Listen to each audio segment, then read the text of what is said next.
Elon Musk 183 देशाची संपत्ती एकीकडे आणि एकट्या एलॉन मस्कची संपत्ती एकीकडे 26,000 करोड त्याची रोजची कमाई आहे. पर डे 26,000 करोड ही बापजात्याने कमावलेली संपत्ती नाही. त्यांनी स्वतःच्या एकट्याच्या आयुष्यात त्यांनी कमावलेली संपत्ती. कधी काळी फुटपाथवर झोपत होता, आज ट्रिलिनियर. काय आहे त्याच्याकडे? काय केलं त्यांनी? तो आजचा विचार करत नाही बसला, तो पुढच्या 10 वर्षाचा विचार करतो. आज बसला की तो आजचा नव्हे, मला आज काय काय करायचं आहे, नथिंग.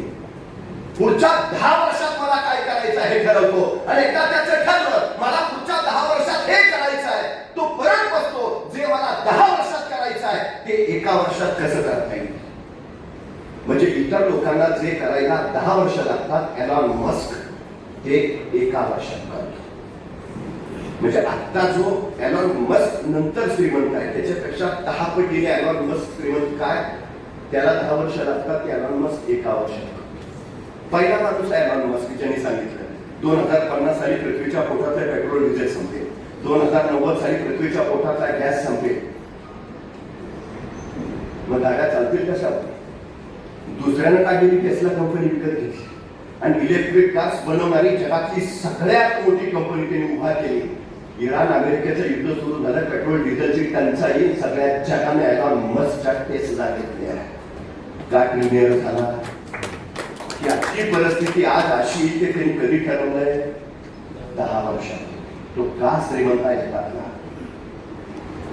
त्याच्या कंपनीला 3 महिन्यात 50,000 गाड्या बनवायची ऑर्डर मिळाली. इम्पॉसिबल, अशक्य. कुठली कंपनी 50,000 गाड्या इतक्या वेळात बनवू शकत नाही. पण तो Elon Musk, yes I can, champion attitude, मी करेन.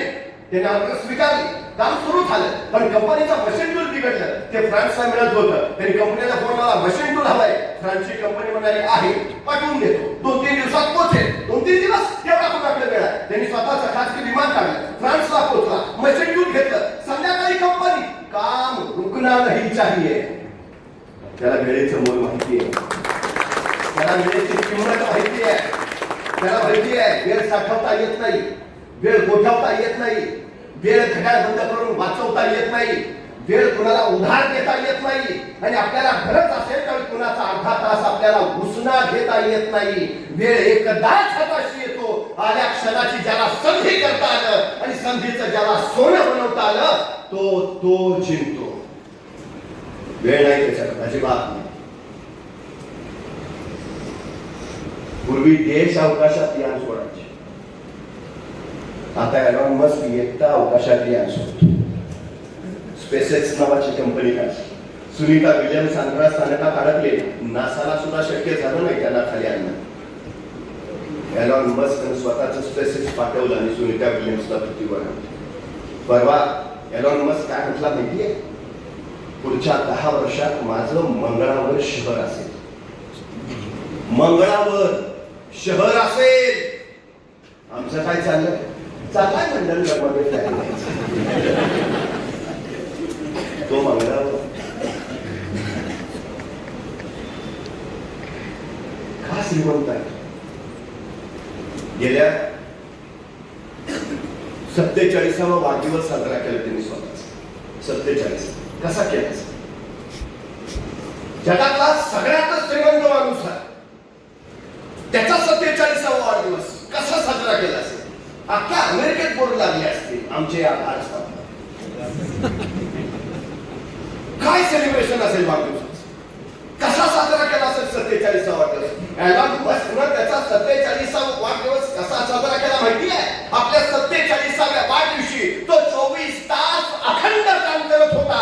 24 तास अखंड काम. त्या दिवशी तो 1 मिनिट झोपला नाही. 1 मिनिट. वाढदिवसाचं सेलिब्रेशन कसं? 24 तास अखंड काम. अखंड. जगाचा श्रीमंत आहे तो. 2963 वन डे मॅचेस झाल्या वन डे क्रिकेटचा जन्म झाल्यापासून. पण 2963 वन डे एकाही क्रिकेटपटूला जगातल्या वन डे मध्ये द्विशतक करता आलं नव्हतं. इम्पॉसिबल, अशक्य आहे. 50 ओव्हरच्या मॅच मध्ये एखादं 200 शक्य आहे काय क्रिकेट नाही जमलं. 2963 वन डे नाहीच. पण ज्यांनी वयाच्या 16व्या वर्षी क्रिकेटमध्ये पदार्पण केलं तो सचिन तेंडुलकर फेब्रुवारी 2010 मध्ये मैदानावर उतरला आणि वन डेच्या जन्मापासून 2963 वन डेचे कुणालाही जमलं नव्हतं ते सचिन तेंडुलकरनं केलं. वन डेतलं पहिलं द्विशतक. Master class. Yes I can. Champions attitude. Impossible काय काहीच. दुसऱ्या दिवशी पत्रकार सचिन तेंडुलकरकडे गेले. का तुम्ही द्विशतक केलं? मग आज सकाळी उठल्या पहिले सगळे पेपर बघितले असते. सगळ्यात पानावर पहिल्या तुमच्याच बातम्या मास्टर ब्लास्टरचं द्विशतक. मग काय पहिल्यांदा पेपर वाचले का सकाळी उठल्या मोबाईल हातात घेतला? सगळ्यांचे मेसेज आले असतील अभिनंदन कॉंग्रॅच्युलेशन. मग काय मोबाईल बघितला? सचिन तेंडुलकर काय म्हटले माहिती? तेंडुलकर म्हणाले गेली 20 वर्ष झाली मी रोज सकाळी 6 वाजता मैदानावर नेटमध्ये सराव करत असतो. 20 वर्ष रोज सकाळी 6 वाजता मी मैदानावर नेटमध्ये सराव करत असतो. मी रविवारची सुट्टी घेतली नाही. मी दसरा दिवाळीला घरी थांबलो नाही. रोज सकाळी 6 वाजता मी मैदानावर. मी सकाळी उठल्या पेपर हातात घेतला असता मी क्रिकेटचा देव झालोच नसतो. मी सकाळी उठल्या मोबाईल घेऊन बसलो असतो मला भारतरत्न मिळालाच नसता. मी फक्त माझं ध्येय मी तीच गोष्ट करतो जी मला माझ्या ध्येयाकडे नेली. बाकी कुठलीही नाही. सचिन तेंडुलकर सकाळी मोबाईल हातात घेतला आणि आम्ही उठलं की मोबाईल. नाही रात्री महाराष्ट्रात काय काय घडलं कळलं पाहिजे. अरे तू कोण सीएम आहे का डीसी? बर एवढ्या सकाळी मोबाईल हातात घेऊन तुम्हाला मेसेज कुठले? गुड मॉर्निंग आणि 2 गुलाब. त्याच्यासाठी एवढी सोन्यासारखी सकाळ वाया घालवायची? मला एका प्रश्नाचं उत्तर द्या. तुम्ही सगळे टीव्ही बघता. तुम्ही टीव्हीवर कधी मर्सिडीजची जाहिरात बघितली का? नाही. रोल्स रॉयसची नाही. रेंज रोवर नाही. ऑडी नाही. विषयच नाही. टीव्हीवर ह्या गाड्यांच्या जाहिराती दिसतच नाही. का दाखवत नाहीत माहिती आहे? कारण या गाड्यांच्या कंपन्यांना माहिती आहे टीव्ही बघत फालतू वेळ खर्च करणाराची पात्रता ऑडी मर्सिडीज घ्यायची असू शकत नाही. हा आपला ग्राहकच नव्हे.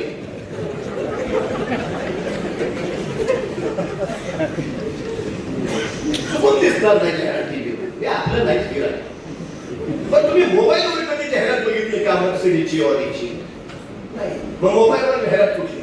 रणी सरकार 3000 कोण आहे आपण? तुम्हाला 3000 कमवायचे का? बिंदास मोबाईल घेऊन बसा. 30,000 तुमचं चालतंय का महिन्याचं? बिंदास टीव्ही बघत बसा. पण तुम्हाला जर महिन्याला 3 लाख 3 करोड कमवायचे असतील तर या गोष्टी तुमच्यासाठी नाहीत. हे पहिलं लक्षात त्यात मला देण्याकडे घेऊ शकत. परवा पंतप्रधानांबरोबर एलॉन मस्क होत आणि एलॉन मस्क सोबत त्याची 2 लहान मुलं होती. डिजिटल क्रांतीचा प्रणेता एलॉन मस्क. मग त्याच्या दोन्ही मुलांच्या हातात काय हवं? आयफोन पाहिजे होता, आयपॅड पाहिजे होतं. काय होते त्या दोन्ही मुलांच्या हातात? त्याच्या एका मुलाच्या हातात सिक्रेट ऑफ मॅथ्स नावाचं पुस्तक होतं आणि दुसऱ्या मुलाच्या हातात सुद्धा पुस्तकच होतं. एलॉन मस्क त्याच्या मुलांना मोबाईल देत नाही. जगातला सगळ्यात श्रीमंत माणूस आहे. त्याला माहिती आहे मुलांना काय घ्यायला आहे. स्टीव्ह जॉब्स ऍपलचा फाउंडर आहे. 18 वर्ष पूर्ण होईपर्यंत त्यांनी स्वतःच्या मुलाला मोबाईल दिला नव्हता आणि त्यांनी सगळ्या पालकांना सांगितलं तुम्ही देऊ नका. माझ्या मुलीनं काहीतरी कर्नाटकमध्ये आता 16 वर्षापर्यंत बंद केलं. अमेरिकन संसदेमध्ये डॉक्टर हॉर्वर्थ नावाच्या न्यूरो सायंटिस्टने एक प्रबंध सादर केला.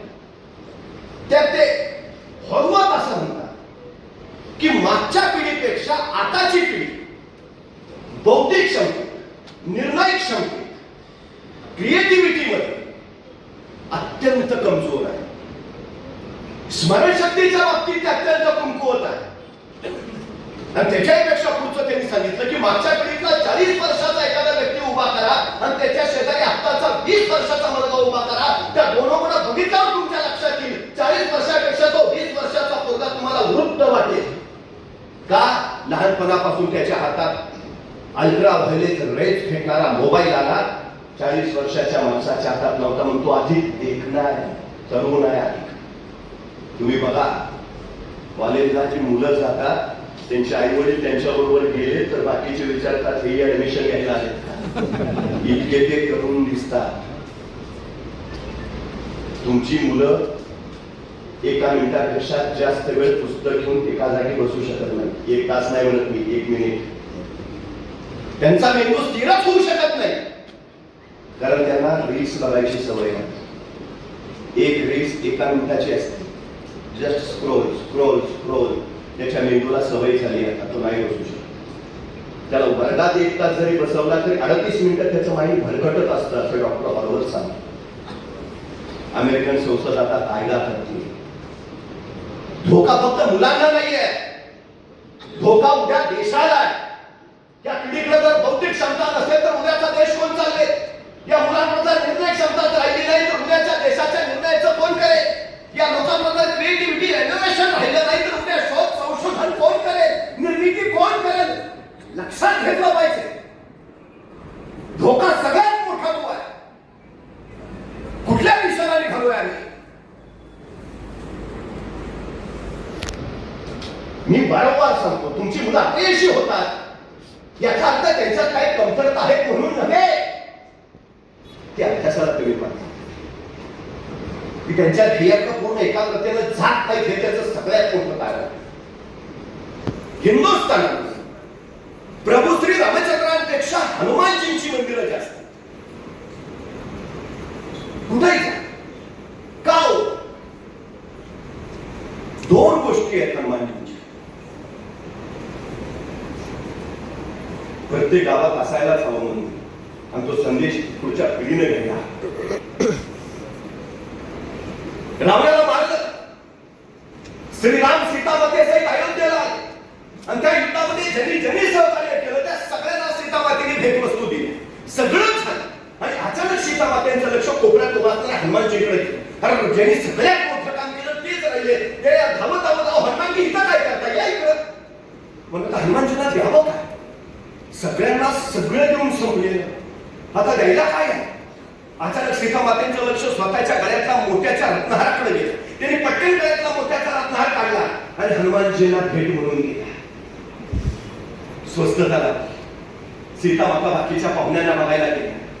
काही वेळानंतर अचानक सीतामातेचं लक्ष पुन्हा हनुमानजींकडे गेलं. त्याच खांबाखाली बसून हनुमानजी तो दिलेला मोत्याचा रत्नहार हातात घेऊन त्यातला एक एक मोती दातात फोडत होते आणि उघडून बघत होते. सीतामातेला काय कळेना एवढा मौल्यवान रत्नहार आणि बाबा फोडतोय का? त्या धावत धावतच आल्या. हनुमानजी काय करताय? मोती का फोडताय?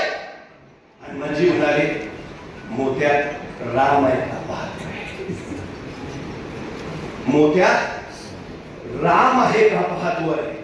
अहो मोत्यात कसा राम असेल? नाही तसा तो रत्नहार झटकन त्यांनी सीतामातेला देऊन टाकला. मग मला याचा उपयोग काय? नको. ज्यात राम नाही माझ्या कामाचं नाही.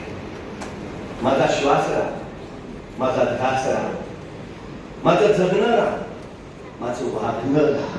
मला करायचंय काय? जे श्रीराम सांगतील ते. आयुष्य राम राम. हनुमानजींचं ध्येय ठरलंय. ते त्याच गोष्टी स्वीकारत होते ज्या त्यांना रामाकडे घेऊन जात होत्या. ज्या गोष्टी रामाकडे जाण्यापासून त्यांना अडवत होत्या त्या गोष्टी त्या बाजूला फेकून देत होत्या. आमच्या मुलांना सांगा तुझं ध्येय ठरलंय ना मग ध्येयाकडे जाण्यासाठी हनुमानजी. जी गोष्ट तुला तुझ्या ध्येयाकडे नेईल तीच स्वीकार. जी गोष्ट तुला तुझ्या ध्येयाकडे जाण्यापासून विचलित करेल, रोखेल, बाजूला टाकेल, सरळ बाजूला टाक. सरळ ध्येयाचा विषय. आणि सगळ्यात महत्वाची गोष्ट तुमच्याकडे काही असू दे नसू दे फक्त एक गुण आमच्या ठसायला साथ. बस एकच. तुम्ही स्वतःला काही म्हणा मला बुद्धी आहे नाही मला ताकद काही काही असेल नसेल, फक्त एक गुण हवा, सातत्य. त्याच्या बळावर तुम्ही काहीही मिळवू शकता, काही. पाण्याचा एक थेंब वज्रासारखा कठीण दगडावर पडत राहतो, पडत राहतो, पडत राहतो, आणि एक दिवस तो वज्रासारखा कठीण दगड फुटतो. तो काय पाण्याच्या थेंबाच्या ताकदीनं नाही, सतत सतत सतत पडायच्या त्याच्या सातत्याच्या सामर्थ्याने. जी गोष्ट मिळवायचं आहे ना, सतत सतत सतत ठोके करा, सतत सतत अभ्यास करा, सतत सतत फक्त त्याचाच विचार करा, यश मिळतं. सातत्य ही सगळ्यात मोठी गोष्ट.